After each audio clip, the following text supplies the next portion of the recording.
سیدنا امام علی مقام حضرت سیدنا امام حسین رضی اللہ تعالی عنہ 10 محرم الحرام کو آپ کی شہادت ہوئی، اور 10 محرم الحرام کے حوالے سے بڑی محبت والی باتیں کہ 10 محرم الحرام یعنی عاشوراء کے روز ہی حضرت سیدنا آدم صفی اللہ علی نبینا و علیہ السلام کو پیدا کی توبہ قبول کی گئی۔ 10 محرم الحرام کو ہی انہیں پیدا کیا گیا، اور اسی دن انہیں جنت میں داخل کیا گیا۔ اسی دن عرش، کرسی، آسمان، زمین، چاند، ستارے اور جنت پیدا کیے گئے۔ اسی دن حضرت سیدنا ابراہیم خلیل اللہ علی نبینا و علیہ السلام پیدا ہوئے۔ اسی دن انہیں آگ سے نجات ملی۔ اسی دن حضرت موسیٰ کلیم اللہ علی نبینا و علیہ السلام اور آپ کی امت کو نجات ملی، اور فرعون اپنی قوم سمیت غرق ہوا۔ حضرت سیدنا عیسیٰ روح اللہ علی نبینا و علیہ السلام اسی دن پیدا کیے گئے۔ اسی دن انہیں آسمانوں کی طرف اٹھایا گیا، اور حضرت سیدنا نوح علیہ السلام کی کشتی کوہ جودی پر اسی دن ٹھہری۔ اسی دن حضرت سیدنا سلیمان علی نبینا و علیہ السلام کو ملک عظیم عطا کیا گیا۔ اسی دن حضرت سیدنا یونس علی نبینا و علیہ السلام مچھلی کے پیٹ سے نکالے گئے۔ اسی دن حضرت سیدنا یعقوب علی نبینا و علیہ السلام کی بینائی کا ضعف دور ہوا۔ اسی دن حضرت سیدنا یوسف علی نبینا و علیہ السلام گہرے کنویں سے نکالے گئے، اور اسی دن حضرت سیدنا ایوب علیہ السلام کی تکلیف رفع کی گئی۔ اسی دن آسمان سے زمین پر سب سے پہلی بارش نازل ہوئی، اور اسی دن سید الشہداء امام علی مقام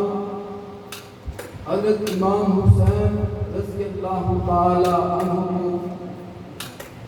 3 دن بھوکا پیاسا رکھنے کے بعد شہید کیا گیا۔ جب کریم آقا علیہ السلام کے نواسے سیدنا امام علی مقام حضرت سیدنا امام حسین علیہ السلام جب آپ نے مدینہ پاک چھوڑنے کا ارادہ کیا، گورنر کی طرف سے آپ کو بلایا گیا کہ یا تو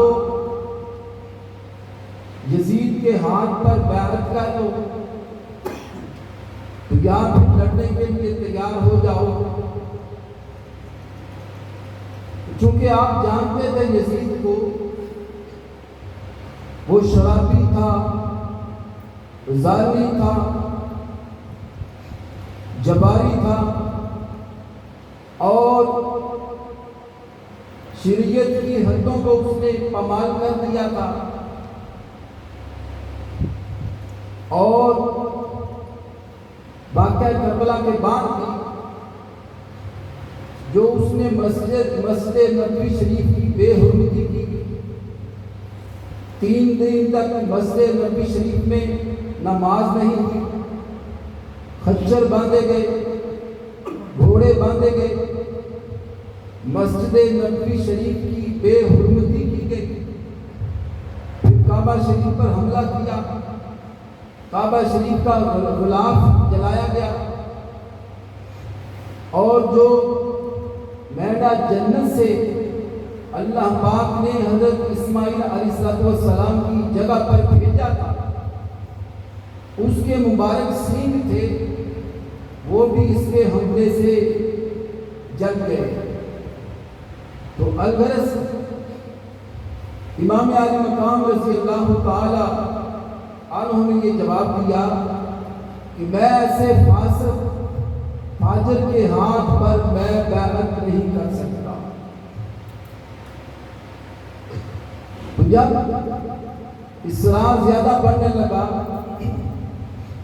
تو آپ نے اپنے اہل خانہ سے، اپنے ساتھیوں سے مشورہ کیا،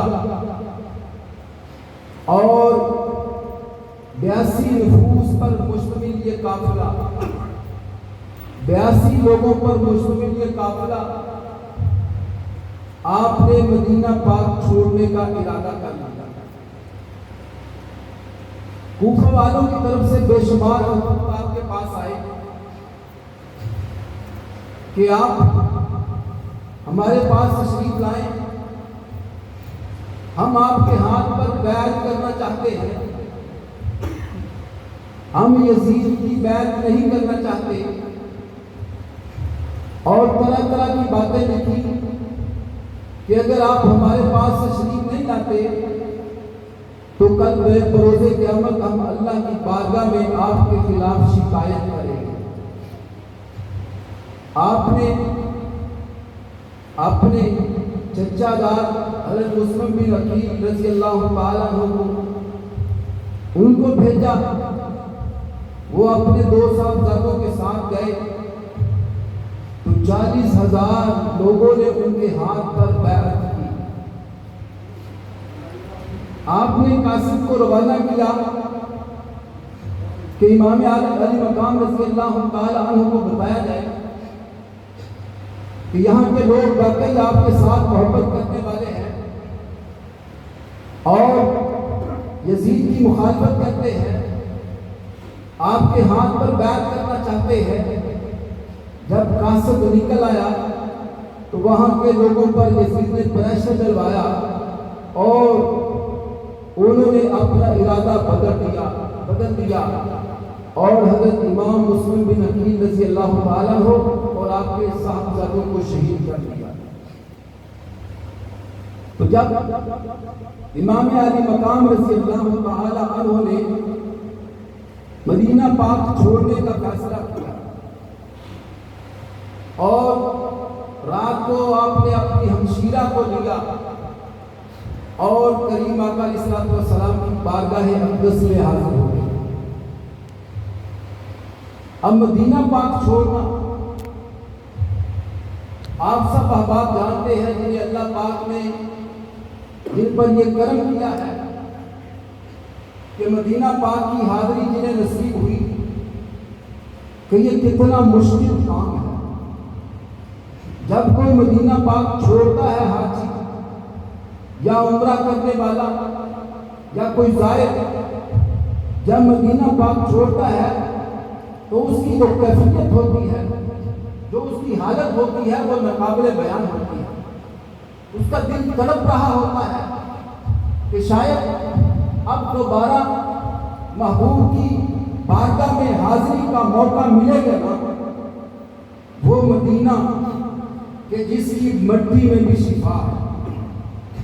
اور وہ مدینہ کہ جہاں پر امام علی مقام حضرت سیدنا امام حسین رضی اللہ تعالی عنہ نے 55 سال گزارے،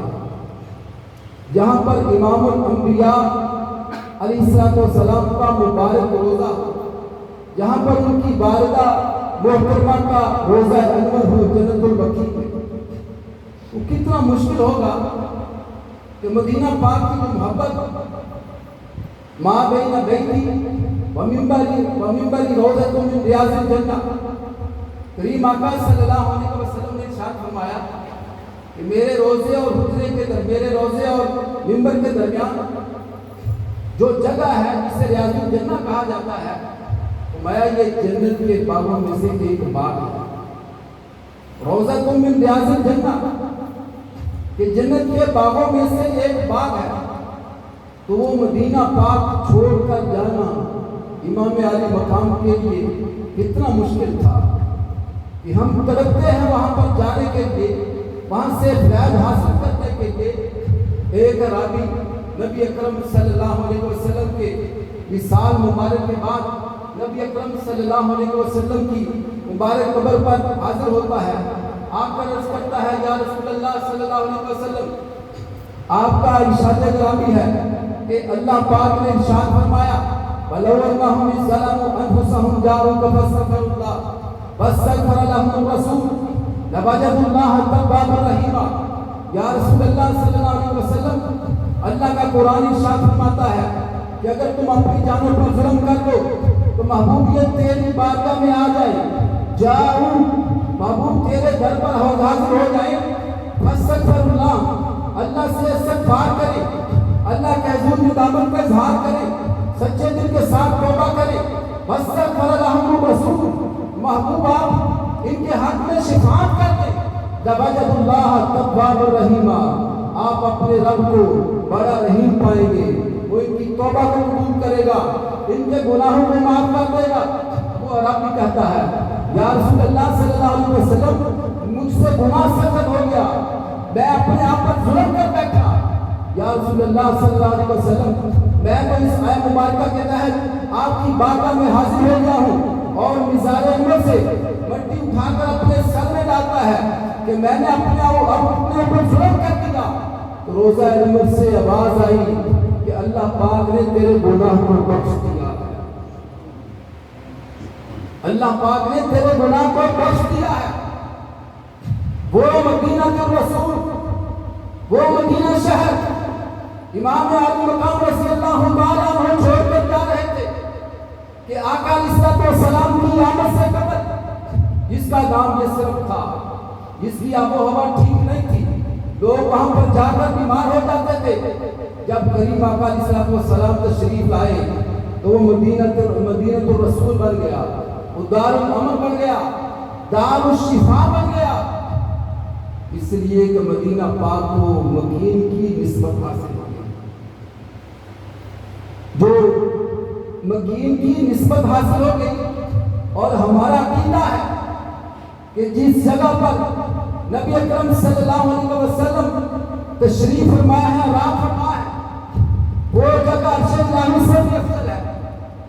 اگر آقا علیہ السلام غار حرا میں ہے اور اللہ کے قرآن کا نزول وہاں پر ہو رہا ہے، جدھر میرے آقا جاتے ہیں اللہ کا قرآن بھی وہاں پر نازل ہوتا ہے، میرے آقا غار حرا میں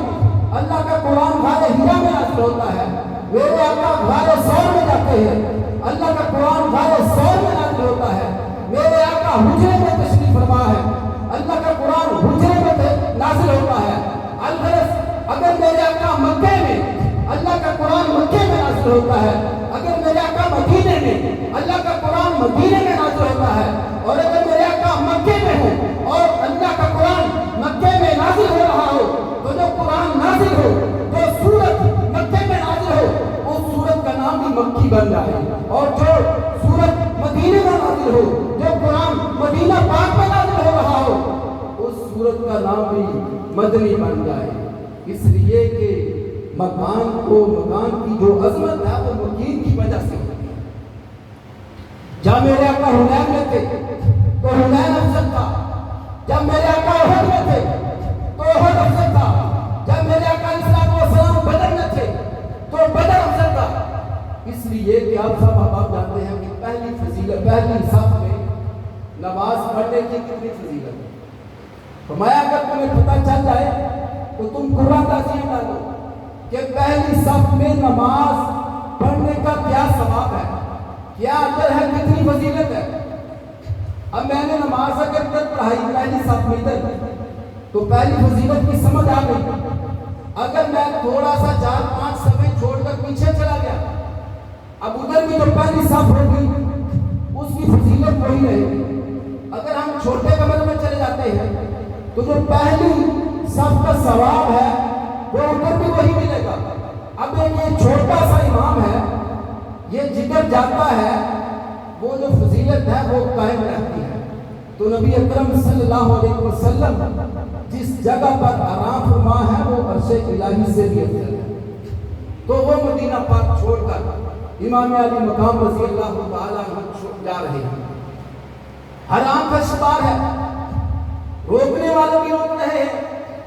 اور کچھ مشورہ دینے والے کہہ رہے ہیں کہ یزید بڑا ظالم ہے، اگر آپ یہاں پر رکے تو آپ پر ظلم کر سکتا ہے، مدینہ پاک میں خون بہا سکتا ہے۔ محبت کرنے والے یہ بھی کہتے تھے کہ آپ یہیں پر رہیں، نہ جائیں۔ وہ مدینہ تو رسول امام علی مقام رضی اللہ تعالیٰ عنہ چھوڑ کر جا رہے تھے، ہر آنکھ اشکبار تھی اور وہ یہ کہہ رہے تھے مجھے جانا پڑے گا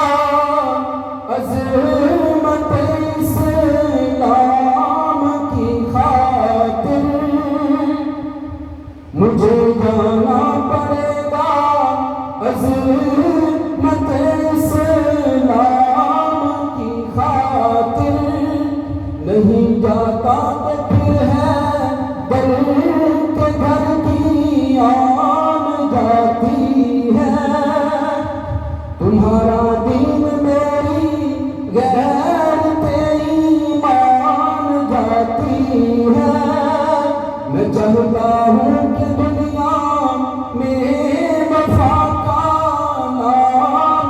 رہ جائے، میں چاہتا ہوں کہ دنیا میں وفا کا نام رہ جائے، میرا کچھ نہ رہے لیکن خدا کا نام رہ جائے۔ وہ مدینہ رسول چھوڑ کر جا رہے ہیں۔ اب سوال یہ پیدا ہوتا ہے، میں مکین کی بات کر رہا تھا، نسبت کی بات کہ جتنی شہرت امام علی مقام رضی اللہ تعالی عنہ کی شہادت میں ملی اور بھی بے شمار شہادتیں ملی، لیکن جتنی شہرت سید الشہداء امام علی مقام رضی اللہ تعالی عنہ کو ملی یہ کسی اور کو نہیں۔ اب وہ کہا ارشاد فرماتے ہیں کہ نبی اکرم صلی اللہ علیہ وسلم کو شہادت کی موت اتنی پسند تھی کہ کریم آقا علیہ السلام دعا کرتے کہ اللہ پاک میں تیری راہ میں شہید کیا جاؤں، پھر زندہ کیا جاؤں، پھر شہید کیا جاؤں، پھر زندہ کیا جاؤں، پھر شہید کیا جاؤں، پھر زندہ کیا جاؤں، یہاں تک کہ کریم آقا علیہ السلام کی سانس مبارک اکھڑ جاتی۔ اب شہادت اللہ پاک کا یہ وعدہ بھی تھا کہ واللہ یعصمک من الناس، محبوب جو دشمن کی تلوار ہے وہ آپ کی موت کا سبب نہیں بن سکتی، اس لیے کہ لوگ کہیں گے، آپ کے دشمن کہیں گے کہ یہ کیسا رب تھا جو اپنے نبی کی جان کی حفاظت نہ کر سکتا۔ اب دوسری طرف محبوب کی خواہش بھی تھی کہ محبوب علیہ السلام کی خواہش کو بھی پورا کیا جائے، تو فرمایا محبوب ہم تمہیں شہادت بھی دیں گے اور دشمن کے بار سے بھی محفوظ رکھیں گے، دشمن کے نیزے سے بھی محفوظ رکھیں گے، دشمن کی تلوار آپ کی موت کا سبب نہیں بن سکتی۔ شہادت کی دو قسمیں ہیں، ایک شہادت سری، ایک شہادت جہری۔ سری مانا حکمی شہادت اور جہری مانا کہ دشمن کے خلاف لڑتے ہوئے فزیکلی جامع شہادت نوش کیا جائے۔ تو اللہ پاک نے اپنے محبوب علیہ السلام کو یہ شہادت کی شان بھی عطا کرنی تھی، تو فرمایا محبوب ہم آپ کی یہ خواہش آپ کے بیٹوں پر منتقل کر دیتے ہیں جن کے بارے میں آپ علیہ السلام دعا کیا کرتے تھے، اللہم ان یحبہما فاحبہما واحب من یحبہما، کہ یا اللہ پاک میں ان سے محبت کرتا ہوں، حسنین کریمین سے محبت کرتا ہوں، تو ان سے محبت فرما، جن سے یہ محبت فرمائے ان سے تو بھی محبت فرما۔ فرمایا جو شہادت سری ہے یہ آپ کے بیٹے حسن کو دیں گے، اور جو شہادت سہری ہے، جو شہادت جہری ہے، یہ آپ کے بیٹے حسین کو دیں گے۔ چونکہ خیبر کے موقع پر کریم آقا علیہ السلام کو زہر آلود گوشت دیا گیا، آپ کے ساتھ کچھ صحابہ بھی تھے، وہ زہر اس قدر خوفناک خطرناک تھا کہ جو صحابہ نے کھایا تو موقع پر ہی وہ وصال کر گئے،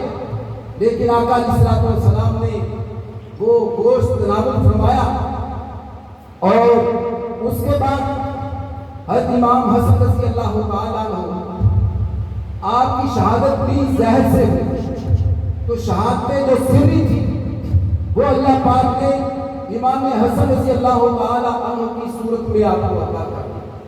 آقا علیہ السلام نے فرمایا کہ الحسن منی وانا من الحسن، کہ حسین حسن مجھ سے ہے، میں حسن سے ہوں۔ اور حضرت امام حسین رضی اللہ تعالیٰ عنہ کے بارے میں ارشاد فرمایا حسین منی وانا من الحسین، کہ حسین مجھ سے ہے، میں حسین سے ہوں۔ تو جو شہادت جہری تھی اس کا جو آغاز تھا وہ غزوہ احد سے کیا، میں محبوب اس شہادت جہری کا آغاز آپ سے کریں گے۔ غزوہ احد میں آقا علیہ السلام پر حملہ بھی ہوا، آپ کے دندان مبارک شہید بھی ہوئے، جس میں اکبر سے خون بھی بہا، اور یہاں تک کہ افواہ بھی پھیل گئی کہ معاذ اللہ نبی اکرم صلی اللہ علیہ وسلم شہید ہو گئے ہیں۔ فرمایا لیکن یہ شہادت آپ کے بیٹے حسین تک مؤخر کر دیتے ہیں۔ تو جو فزیکلی شہادت تھی، جو شہادت جہری تھی، وہ امام علی مقام رضی اللہ تعالیٰ عنہ کی صورت میں اللہ پاک نے آپ کی قبول فرمائی۔ حسین منی وانا من الحسین۔ تو الغرض میدان کربلا کا مارکا آیا، امام علی مقام رضی اللہ تعالیٰ عنہ کے ساتھی ایک ایک کر کے جاتے رہے، جام شہادت نوش کرتے رہے، اور جب 50 آپ کے ساتھیوں نے جام شہادت نوش کر لیا تو آپ یزیدی لشکر کے سامنے پھر گئے ایک دفعہ اتمام حجت کے لیے کہ کوئی یہ نہ کہے کہ آپ نے ہمیں بتایا نہیں۔ آپ نے پھر کہا کہ سنو میں نواسہ رسول ہوں، میں اس نبی کا نواسہ ہوں جس کا تم نے کلمہ پڑھا ہے۔ اب آپ نے خطاب کیا یزیدی لشکر سے، اب حضرت حر جو یزیدی لشکر میں تھے، آپ نے جب ارشاد فرمایا کہ اگر کوئی چاہتا ہے میری مدد کر کے جنت حاصل کرنا تو وہ آ سکتا ہے، وہ حسینی قافلے میں شامل ہو سکتا ہے، حسینی لشکر میں آ سکتا ہے۔ اب حضرت حر بڑے اضطراب میں آ گئے، بڑے بے چین ہوئے۔ ساتھی نے کہا یار تو بڑا دلیر ہے، آج تک کسی مارکے میں تجھے میں نے گھبراتے ہوا نہیں دیکھا،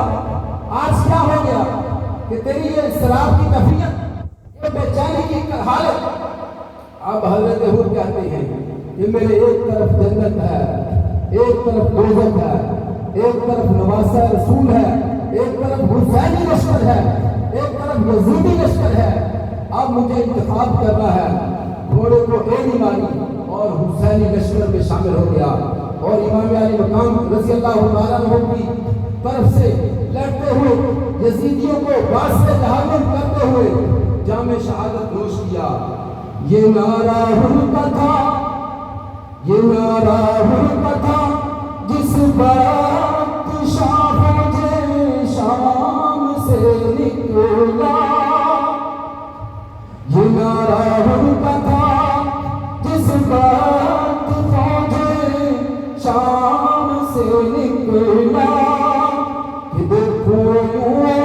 دیکھو یوں نکلتے ہیں جہنم سے خدا والے، اور ہزاروں میں 72 تن تھے تسلیم و رضا والے، ہزاروں میں 72